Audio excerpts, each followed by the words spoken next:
नमस्कार दोस्तों, जैसे कि आपको पता है उड़ान कैंपस बरवाड़ा आपके लिए शिक्षा का एक प्लेटफॉर्म तैयार करता है।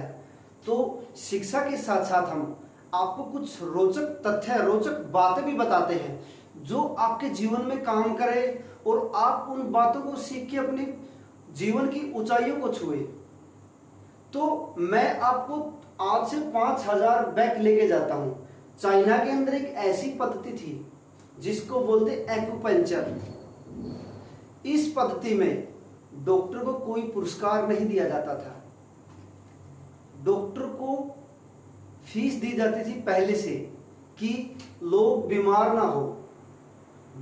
ना हो इसलिए पहले फीस दी जाती थी। एक्यूपंक्चर एक पद्धति के तहत यदि कोई भी व्यक्ति डॉक्टर को फीस दे रहा है और वो बीमार हो जाए तो डॉक्टर उसको फीस देगा और जब तक वो ठीक नहीं होता तो उसका इलाज फ्री करता रहेगा। ये थी एक्यूपंक्चर पद्धति चाइना के अंदर।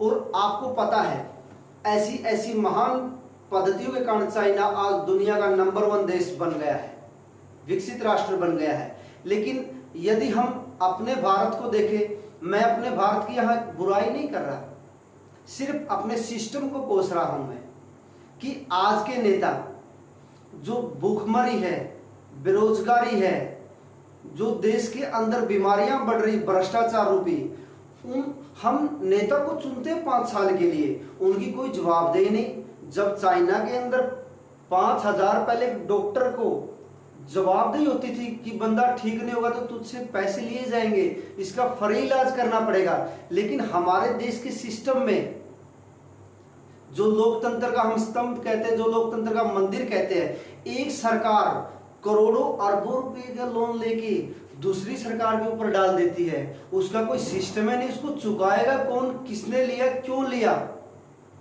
क्या यह हमारा सिस्टम है? क्या ऐसे हमारा देश राष्ट्र विकसित बनेगा? ये गलत बात है दोस्तों। मैं आपको एक बात और बता रहा हूं, हमारे नेता लाल बहादुर शास्त्री जी, जिसको मैं सैल्यूट करता हूं, ऐसे प्रधानमंत्री को। और विद्वान कहते हैं यदि शास्त्री जैसे 5 योजना 25 साल तक कोई प्रधानमंत्री काम कर ले तो दुनिया नंबर 1 दोबारा से सोने की चिड़िया हो जाएगा। ये मेरा दावा है और मेरा नहीं, दुनिया के विद्वानों का दावा है। अरे शास्त्री जी को देखो, मरने के बाद भी अपनी कार का लोन बोल के गए कि यदि मुझे कुछ हो जाए तो मेरी कार का लोन चुकाना है अपने। और शास्त्री जी की घरवाली ने वो लोन चुकाया देश के लिए।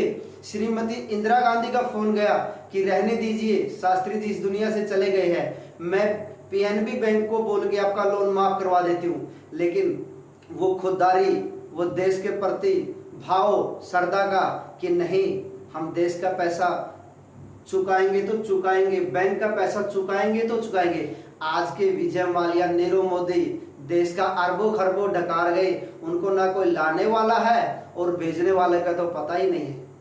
तो आज का ये हमारा सिस्टम है।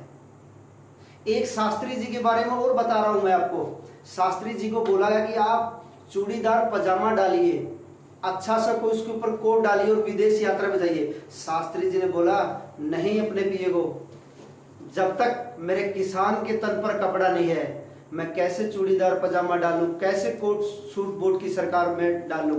एक आज के नेता है जो 10-10 लाख का सूट डालते हैं, 2.5 लाख का चश्मा डालते हैं, 1 लाख का पेन रखते हैं और झूठी देशभक्ति को दिखाते मैं देशभक्त हूं। दोस्तों, ये है आज के प्रधानमंत्री। एक शास्त्री जी से थे प्रधानमंत्री। और मैं आपको बता रहा हूं, इंसानियत के नाते 1951-52 में शास्त्री जी हमारे रेल मंत्री थे। कोई आकस्मिक घटना हो जाती है अचानक और रेल दुर्घटना में काफी लोगों को चोटें लगती है और कईयों की जान चली जाती है। मैं इस मामले में भी शास्त्री जी को सैल्यूट करता हूं कि उन्होंने अपना परित्याग कर दिया अपने पद का। एक आज के नेता है जो कुर्सी का त्याग नहीं करेंगे, पार्टी का त्याग कर देंगे, देश का त्याग कर देंगे, अपने मानव मूल्यों का त्याग कर देंगे, लेकिन अपने पद का त्याग नहीं करेंगे। ये क्या हमारे आज हमने ये भारत बना था? क्या हमारे शास्त्री जी ने ऐसे भारत की कल्पना की थी? अपने मूल्यों को मार के लोग राजनीति कर रहे हैं। इसको नेतागिरी नहीं, इसको टट्टागिरी, इसको भड़वागिरी कहते हैं। ये हमारे आज के नेता। और जब तक हम आम आदमी इनके प्रति जागरूक नहीं होंगे, आम जनता इनके खिलाफ आवाज नहीं उठाएंगे, इनको बोलो यदि कोई भी नेता विधायक सांसद बनता है तो उसको कोई गलत काम करता तो उसको बैक लेने का भी हमारा अधिकार होना चाहिए। मैंने एक्यूपेंचर के बारे में जो पत्ती बताया था वो वही दर्शाती है। मेरे दोस्तों, दुनिया के ऐसे पहले प्रधानमंत्री है जो प्रधानमंत्री भी रहे लेकिन उसका घर नहीं था, अपने बैंक बैलेंस में उनके कुछ नहीं था, कुछ चंद रुपए छोड़ के गए थे। ऐसे थे हमारे आदर्शवादी शास्त्री जी। और एक आज के सरपंच, पंच, मेंबर, पार्षद बन जाते हैं, शहरों के अंदर उनकी बड़ी बड़ी कोठियां होती है, और एक बार विधायक बन जाए तो उनकी 7 पीढ़ी को कोई करने धरने की जरूरत नहीं होती है, उसी से आराम से खाते हैं। सैकड़ों हजारों बत्ते लेते हैं, गाड़ियां लेते, बड़ी बड़ी प्लॉट लेते हैं। लेकिन अब ये प्लॉट लेने से हमारे देश का जो बेड़ा गर्क हो रहा है, जो मैं की भावना हो रही है। शास्त्री जी ने एक बार बोला था लाल किले की प्राची से कि हम रहे ना रहे, ये झंडा रहना चाहिए, ये देश रहना चाहिए। ऐसे नेताओं की हमें जरूरत है। और दोस्तों, यदि आपको इस आवाज में कुछ सच्चाई लग रही है तो इस वीडियो को लाइक करें, इसको शेयर करें। ऐसी ही रोचक तथ्यों के लिए उड़ान कैंपस बरवाड़ा को आप देखते रहिए। जय हिंद, जय भारत।